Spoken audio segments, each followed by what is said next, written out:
पहले शर्मा फिर वर्मा। भैया कैसा चल रहा है इंग्लैंड का ये कर्मा।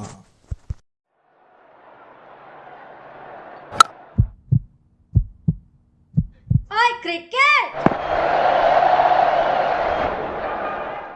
हेलो हाय नमस्कार, मैं हूं अनोखा अंकित। आप सभी को हैप्पी रिपब्लिक डे। ओए क्रिकेट पर आपका स्वागत है। इंट्रो कैसा लगा? अच्छा लगा? इसके बारे में आपको अधिक जानकारी हम शो के अंत में देंगे। एपिसोड बड़ा नहीं होने वाला है। हो भी जाएगा तो क्या ही फर्क पड़ता है, क्योंकि हम टॉकिंग पॉइंट और स्टैट्स पर बात करेंगे।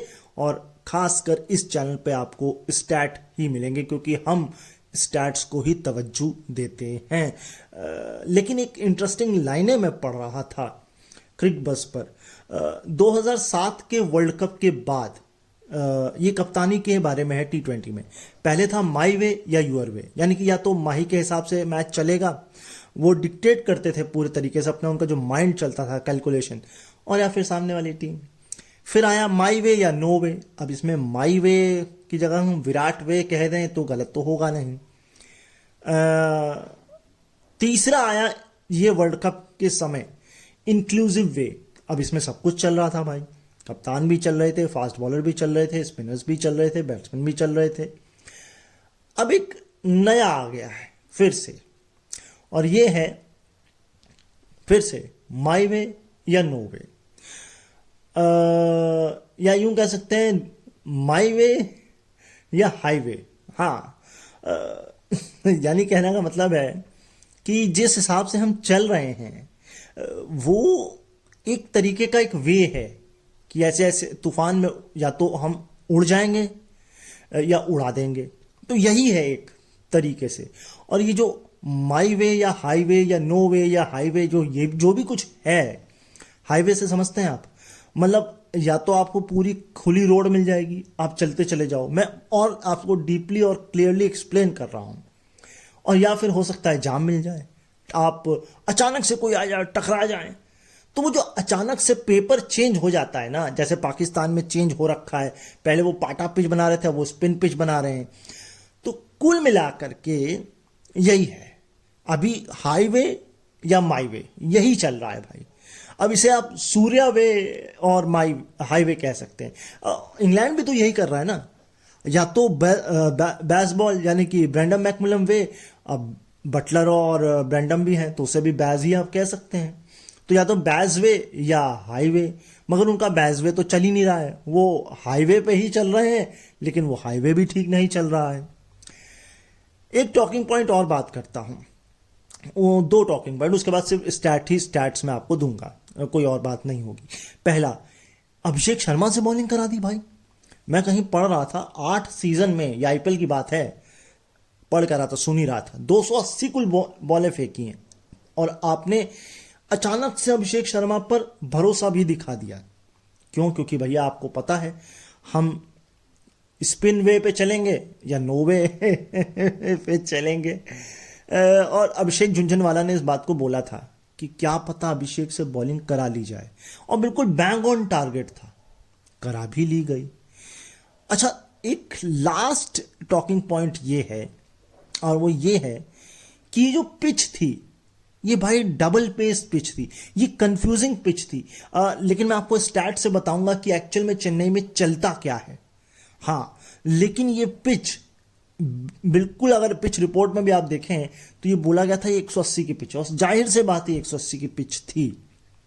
180, 85, 90 भी, 190 भी बन जाते तो मुश्किल आ जानी थी। लेकिन प्रॉब्लम क्या है भाई, अगर आप हैरी ब्रुक की बात सुनेंगे मैच से एक दिन पहले, हम कल देखेंगे, हम कल देखेंगे भाई, मतलब आप या तो क्लियर नहीं हो, और या आप इतना ओवर कॉन्फिडेंट क्लियर हो कि कल देखेंगे। तो मुझे ऐसा लग रहा है कि इंग्लैंड को ना थोड़ा सा स्लो डाउन होना पड़ेगा। और इंग्लैंड के साथ हुआ क्या है ये मुझे समझ नहीं आ रहा भाई। टेस्ट तो चलो फिर भी उनका ठीक है, लेकिन उनका वनडे और T20 तो बिल्कुल बिखरा हुआ है, और ये पिछले 2023 के वर्ल्ड कप से चल रहा है। 2022 का वो वर्ल्ड कप जीते थे, किससे जीते थे? पाकिस्तान से जीते थे। और क्यों जीते थे? क्योंकि शाहीन अफरीदी इंजर्ड हो गए थे। तो कुल मिलाकर के, और वो जीते भी कहां थे? दुबई में जाके, मेरे ख्याल से दुबई में ही था ना वो, यूएई में जो वर्ल्ड कप था 2022 में, कहाँ था वो वर्ल्ड कप, मुझे लिटरली याद है, ऑस्ट्रेलिया में, हाँ हाँ हाँ, सॉरी सॉरी सॉरी, ऑस्ट्रेलिया में था वो। सो बात वही है, दो तीन पॉइंट्स हैं यहाँ पर। एक तो उनका ओवरऑल परफॉर्मेंस और दूसरा उनका एशिया में परफॉर्मेंस।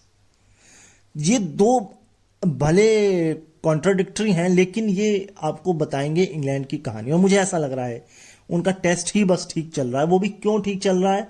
क्योंकि बाकी टीम उस पेज पे नहीं है जिस पेज पर इंग्लैंड है।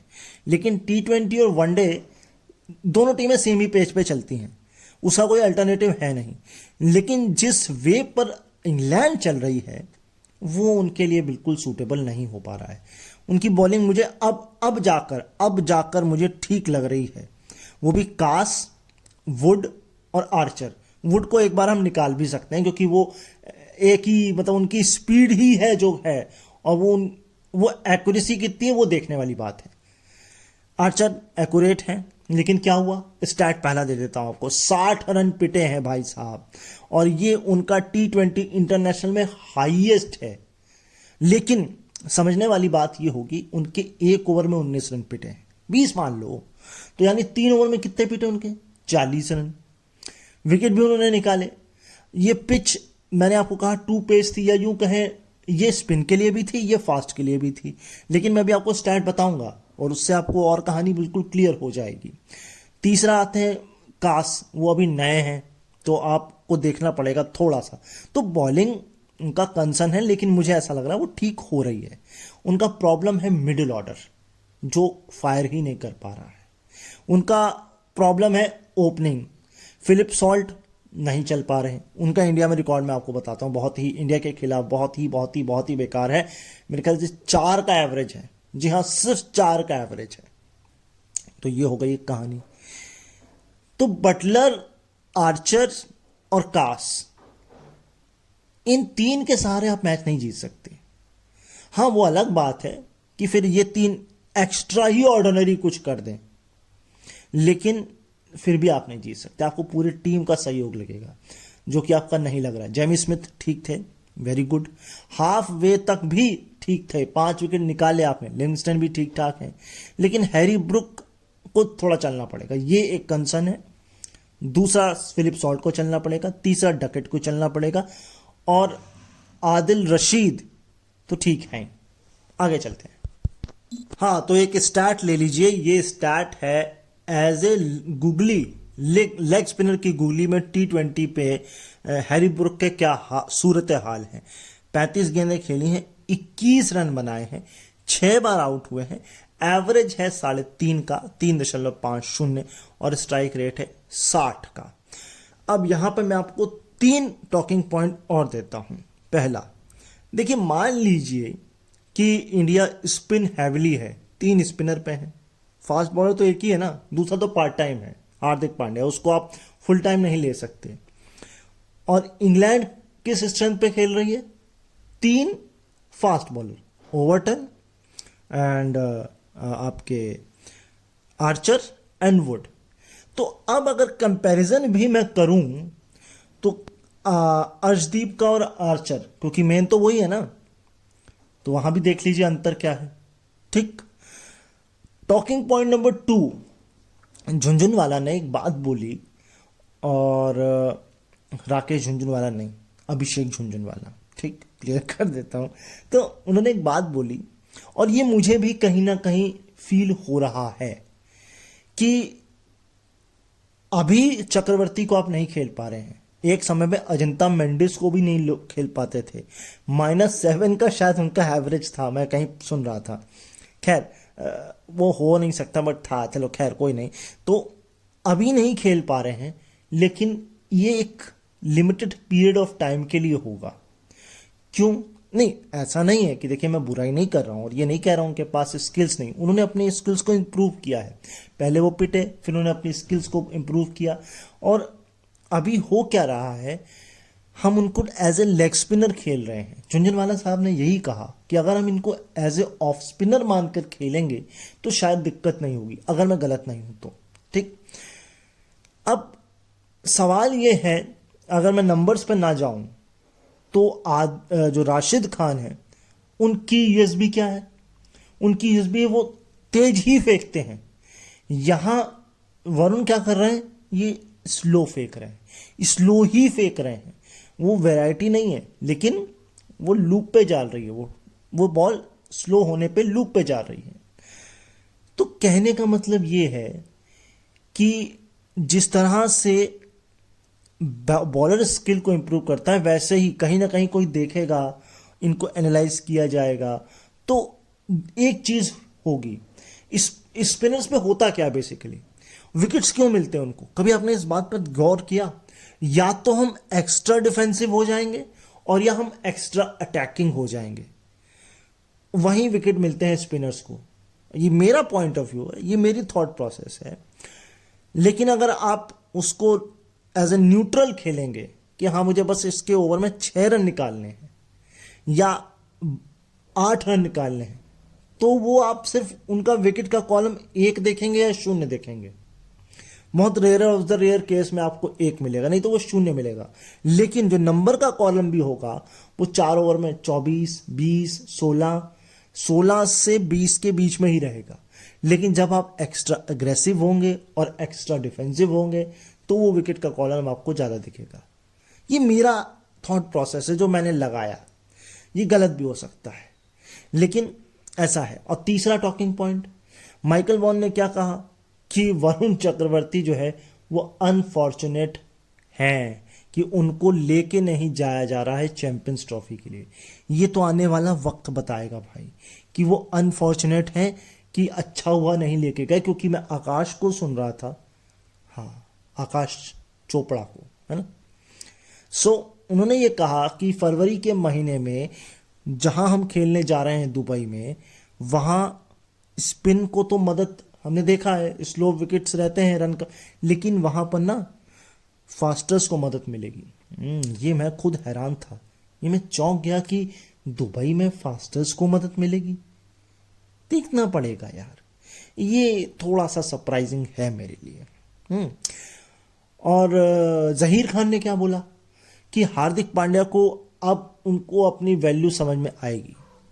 भाई ये चलो, इसको मैं 50-50 लेके चलता हूं, क्योंकि अभी तो हम एक ही फास्ट बॉलर स्पेशलिस्ट लेके चल रहे हैं और उनकी वैल्यू है भाई। वो अगर पार्ट टाइम भी थे, मिडिल ओवर्स में भी बॉलिंग कराते थे, तो वो थे वैल्यूबल, तो उसमें कुछ नया नहीं है। हाँ ये है कि बॉलिंग जो ओपनिंग में करना है वहां पर उनको अपनी वैल्यू देखनी पड़ेगी और उस पर इंप्रूवमेंट करना पड़ेगा। अगर इसी माईवे और हाईवे पे चलना है अगर इंडिया को, स्पिनर्स, क्योंकि स्पिनर्स तो खिलाफ इंडिया में ही खिलाओगे। जब आप इंडिया से बाहर खेलने जाओगे तो आप 3 स्पिनर थोड़ा ना खिलाओगे, वहां 2-1 चलेगा, तो फिर आपको फास्टर लाना पड़ेगा। तो ये कंडीशंस की असिस्टेंट पर काम करेगा कि भाई क्या करना है बेसिकली हार्दिक के साथ या फास्ट बॉलर्स के साथ, स्पिनर्स के साथ। आगे चलते हैं स्टैट पर। मैंने एक बात बोली थी कि सुधार हो रहा है इंग्लैंड में, इसका मैं नमूना आपको स्टैट से देता हूं, बिना स्टैट के मैं बात करता नहीं। अगर मैं पिछले 3 मैच आपको बताऊं इंग्लैंड के बैट्समैन की इंडियन स्पिनर के खिलाफ क्या हुआ है। प्रोविडेंस 2024 58 रन देकर 6 विकेट निकाले थे 11 ओवर में, इकॉनमी थी 5.27 की। अब आ जाते हैं नेक्स्ट मैच जो कि खेला गया इस सीरीज का पहला मैच कोलकाता में। यहां 67 रन पर 5 विकेट गिरे, वहां 6 विकेट थे 58 पर, यहां 5 विकेट हैं 67 पर, ओवर है 12, रन रेट 5.58। और अब इस मैच की बात करें, हम कह रहे हैं माई वे, हाईवे, यूर वे और हम स्पिन डोमिनेट में, लेकिन इंग्लैंड ने किया क्या इस मैच में स्पिनर के खिलाफ? 14 ओवर में 118 रन पीटे हैं 8.42 की इकॉनमी से। विकेट का कॉलम वही है 6 का, तो बिल्कुल दुगने रन बना दिए भाई, और 2 ही ओवर ज्यादा हैं। तो कहने का मतलब यह है कि स्पिनर्स के साथ खिलवाड़ करना इंग्लैंड ने शुरू कर दिया है। और वो दूर नहीं है जब हम हाईवे पे चले जाएंगे और टकरा जाएंगे, क्योंकि अगर ओपनिंग चल गई, डकेट चल गए, सॉल्ट चल गए, बटलर की जरूरत नहीं पड़ी, तो आपको 250 भी दिख सकता है। और ये मुझे नज़र आ रहा है। मैं, आपको लग रहा होगा एक्स्ट्रा क्रिटिकल हो रहा हूँ, मैं बुराई कर रहा हूँ, लेकिन वो नज़र आ रहा है। कुछ ना कुछ तो होगा भाई इस सीरीज में। मैच तो सबने देखा होगा, इक्वेशन सबको पता होगी। अच्छा, कुछ लोग जिनको नहीं भी पता या छूट गया, वो भी हाईलाइट देख लेंगे, लेकिन फिर भी मैं बता देता हूँ। 8 ओवर में चाहिए थे 71 रन, 7 ओवर में 53 रन, 6 ओवर में 47 रन, 5 ओवर में 40 रन, 4 ओवर में 21 रन, 3 ओवर में 20 रन और 2 ओवर में 13 रन। और उसके बाद की कहानी तो आपको पता ही है ना। यस, ये बड़ा कमाल का स्टैट मेरे हाथ लगा है, और वो ये कि बिटवीन 2 विकेट्स, एक ही खिलाड़ी की बात हो रही है, लेकिन 2 बीच विकेटों के अंतर में रन कितने बनाए, है ना। यानी कि पहली बार और दूसरी बार 239 रन, आपको आंकड़े से समझ में आएगा। David Warner 100 not out, 60 not out, 57 not out, 2 not out और फिर 20 पर जाकर आउट, यानी कि 2 विकेटों के बीच के गैप का ये रन है। सबसे ऊपर भी बताता हूं, इसके ऊपर श्रेयस अय्यर हैं। अब श्रेयस अय्यर के 240 हैं, 57 not out, 74 not out, 73 not out और फिर जाकर वो आउट हुए 36 पर। अगले हैं एरन फिंच। एरन फिंच का कमाल है भाई, 240 हैं लेकिन 68 नॉट आउट और उसके बाद सीधे 172। ये क्या था मतलब मतलब वहां जहां ऐसा लग रहा है जहां से खत्म किया वहीं से शुरू कर दिया और फिर जाके खत्म हो गए। ऐसा है। Next, mark Chapman. और ये मार्क चैपमैन का नाम देख के मैं थोड़ा सा हैरान भी हूं। खैर 271 इन्होंने बनाए हैं, 65 not out, 16 not out, 71 not out और 104 नॉट आउट और फिर जाकर ये आउट हुए हैं 15 रनों पर। और अब हैं तिलक वर्मा और ये भी अभी भी अनबीटन चल रहे हैं। सबसे बड़ी बात तो ये है, ये जो स्टैट मैं आपको दे रहा हूं ये बिटवीन फुल नेशंस ही हैं, यानी कि ना डोमेस्टिक है, ना फ्रेंचाइज है, ना एसोसिएट नेशंस हैं। तो सबसे ऊपर है तिलक वर्मा, 318 नॉट आउट, अभी भी चल रहा है ये कारवां। इस 107 not out, 120 not out, 19 not out और अब 72 नॉट आउट। अच्छा, एक बात मैंने बोली थी ना, हाँ, चेन्नई में क्या हुआ है और क्या है। देखिए, आंकड़ा केवल T20 का है लेकिन बड़ा इंटरेस्टिंग है। ये जो आंकड़ा है चेन्नई का, ये आंकड़ा आईपीएल का है। क्यों? क्योंकि अगर मैं T20 की बात करूं तो इससे पहले 2 ही मैच इंडिया ने खेले यहां पर, तो सैंपल साइज छोटा है लेकिन वो भी बताऊंगा। लेकिन पिछले 3 सालों में 18 आईपीएल मैच यहां पर खेले गए हैं। चेन्नई का होम ग्राउंड है और हम बड़ा बोलते हैं कि भैया स्पिन ज़्यादा है, स्पिन होती है, लेकिन फिर भी ऐसा है कि स्पिनर्स ने 18 मैचों में पिछले 3 सालों में 71 विकेट लिए हैं और एवरेज जो है वो है 28.9 और हर 23 गेंद पे 1 विकेट निकाला गया है। अब जरा सीम का सुन लीजिए, ये आपको चौंका देगा। सीम है 139 विकेट, 139 विकेट ऑन 18 मैचेस, दुगने हो गए। एवरेज 26.1 गिर गया, लेकिन सबसे कमाल हर 17 गेंद में जो है वो विकेट निकाला गया है सीमर्स के द्वारा। तो जो लोग कहते हैं कि Chennai fire spin spin spin, तो जरा ये आंकड़ा उनको फेंक के मारे और बोले देखो जरा, है ना। तो ऐसा है। अब इंडिया ने जो 2 मैचेस खेले हैं इससे पहले उसका रिकॉर्ड भी बता देता हूं। तो जो 2 मैच खेले गए हैं इस ग्राउंड पर, लास्ट मैच 7 साल पहले हुआ था और सबसे पहला मैच जो हुआ था वो साल 2012 में हुआ था न्यूजीलैंड के खिलाफ। न्यूजीलैंड ने बनाए थे 167 पर 5 और इंडिया ने बनाए थे 166 पर 4। 1 विकेट से वो मैच हार गया था। नवंबर 2018 में वेस्टइंडीज के खिलाफ जो मैच हुआ था वहां वेस्टइंडीज ने बनाए थे 181 पर 3 और आखिरी गेंद में जाकर मैच जीता था 182 पर 4। यस, और अगर एवरेज स्कोर इस हिसाब से हम देखें इस ग्राउंड पर फर्स्ट विकेट का, तो वो है 174। तो उससे भी कम थे ये तो ना, तकरीबन कितने रन कम थे, 8 रन कम थे, है ना। और वही 8 विकेट गिरा दिया आपने। खैर, अब फिलिप सॉल्ट का इंडिया के खिलाफ क्या आंकड़ा है वो बताता हूं। अगर पहले सॉल्ट की ओवरऑल बात करें तो 1100 रन है, 36 का एवरेज है, एग्जैक्ट 36 के आसपास ही है, 3 सेंचुरी और 4 हाफ सेंचुरी हैं। लेकिन इंडिया के खिलाफ 4 ही मैच खेले हैं और 13 रन है टोटल, एवरेज 4.3 का है, हाईएस्ट 8 है मात्र, और गेंदें कुल फेस की हैं 17। तो ये तो फिलिप सॉल्ट की कहानी इंडिया के खिलाफ है। अच्छा, वो जो 3 शतक भी आपको दिख रहे हैं वो तीनों के तीनों वेस्ट इंडीज के खिलाफ है और वेस्ट इंडीज में है। तो फिर इसका मतलब ये हुआ कि फिलिप सॉल्ट को हम केवल वेस्ट इंडीज में खिलाएं हैं, और या फिर फिलिप सॉल्ट को ये कहें कि भैया थोड़ा अपनी टेक्निक में थोड़ा बदलाव करें। नहीं, खिलाड़ी बुरे नहीं हैं, अगर वो चल गए तो मैच ही खत्म करके जाएंगे, ये बात आप मान के चलिए। अब इंडिया के खिलाफ जॉस बटलर के कारनामे को भी हम बता देते हैं, क्योंकि वही चल रहे हैं तो उनका भी बता देते हैं। अच्छा, थोड़ा सा इसमें स्टैट रह गया, वो क्लियर कर देता हूं। 164 का स्ट्राइक रेट ओवरऑल है और इंडिया के खिलाफ 76.5 का स्ट्राइक रेट है। बट 76.5 भी क्या है यार, 4 ही मैच है, 13 रन है, लेकिन फिर भी मैंने कहा बताने को बता ही देते हैं ये फिलिप सॉल्ट की पूरी कहानी। तो बटलर की कहानी ऐसी है कि पिछले 9 मैचों में से 4, ओवरऑल ये बात हो रही, ओवरऑल पिछले 9 में से 4 में 50 है, लेकिन इंडिया के खिलाफ पिछले 4 में से 3 में हाफ सेंचुरी है। 83 नॉट आउट, 9, 52, और पिछले मैच में कितने बनाए, 68। अभी हो जाती एक और, बट अब हो नहीं पाई। खैर कोई बात नहीं, अगला रिकॉर्ड वॉशिंगटन सुंदर से जुड़ा हुआ है।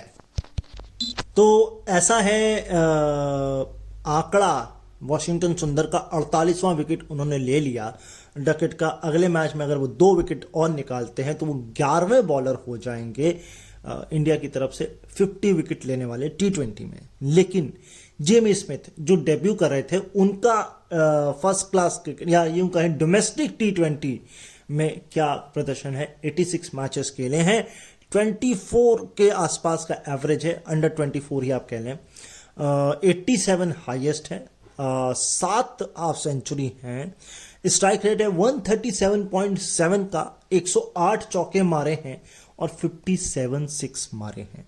अभिषेक शर्मा का मैं सुन रहा था 8 सीजन में 270 गेंदें ही फेंकी हैं आईपीएल में, और उसके बावजूद आप उनको कह रहे हैं कि भैया आप इंटरनेशनल में भी कराएं, और कराई भी अच्छी, विकेट भी निकाला। तो ठीक है भैया, वीरेंद्र सहवाग, सचिन तेंदुलकर, सबने कुछ ना कुछ किया जरूर है। वीरेंद्र सहवाग ही आप समझ, युवराज सिंह, एक अक्षर पटेल का आखिरी स्टैट आपको और बता देता हूं, थोड़ा सा कंफ्यूजिंग नंबर है, थोड़ा रेक्टिफाई करिएगा, लेकिन 150 है और 142.3 की स्ट्राइक रेट है। ये ओवरऑल है अक्षर पटेल का T20 में, लेकिन इंग्लैंड के खिलाफ 17 हाईएस्ट है और स्ट्राइक रेट है 162 का, लेकिन ये इंडिया में ही है इंग्लैंड के खिलाफ। तो इसको आप क्लियर करिएगा एक बार, और इसी नोट पर आज के एपिसोड को हम वाइंड अप करते हैं। लेकिन कैसा लगा इंट्रो ये बताइएगा। थैंक यू शलाका ने ये मेरा इंट्रो तैयार किया है, तो उनको बहुत बहुत बधाई और शुक्रिया। उन्होंने मेरे एक और दूसरे चैनल का भी जो पॉलिटिक्स के ऊपर है, उसमें कभी फिर बात करेंगे डिटेल में, वो भी उन्होंने तैयार किया है। सो मेहनत गई है, मेरे लिए ना सही तो शलाका के लिए एक लाइक तो बनता है, अगर आपको ये इंट्रो पसंद आया हो, और ये आपको अब रेगुलर मिलेगा। एंड इसके अलावा चैनल पर नए हैं तो सब्सक्राइब जरूर करिएगा, और कुछ इम्प्रूवमेंट चाहते हैं हमारे इस इंट्रो में या फिर चैनल में, कंटेंट में, तो कमेंट करिएगा, शेयर करिएगा, और बेल मन करे तो वो भी प्रेस कर लीजिएगा। अपना ख्याल जरूर रखिएगा, मुझे अपने दिलों में याद रखिएगा। फिर मुलाकात आपसे होगी, एंड हाँ यार, बहुत कुछ है बताने को। रणजी भी है, वेस्ट इंडीज और पाकिस्तान के मैच के भी नंबर्स मैं देख रहा था, काफ़ी ज़्यादा हैं। तो बहुत कुछ आपको मिलने वाला है। और श्रीलंका वर्सेस ऑस्ट्रेलिया की भी टेस्ट सीरीज शुरू होने वाली है, तो उसको भी हमें सुनना है और उसमें भी कुछ स्टार्ट होंगे, तो वो भी आपके लिए पेश करने हैं। फिलहाल अभी मुझे यहाँ से जाना है। अभी के लिए बाय बाय एंड नमस्कार।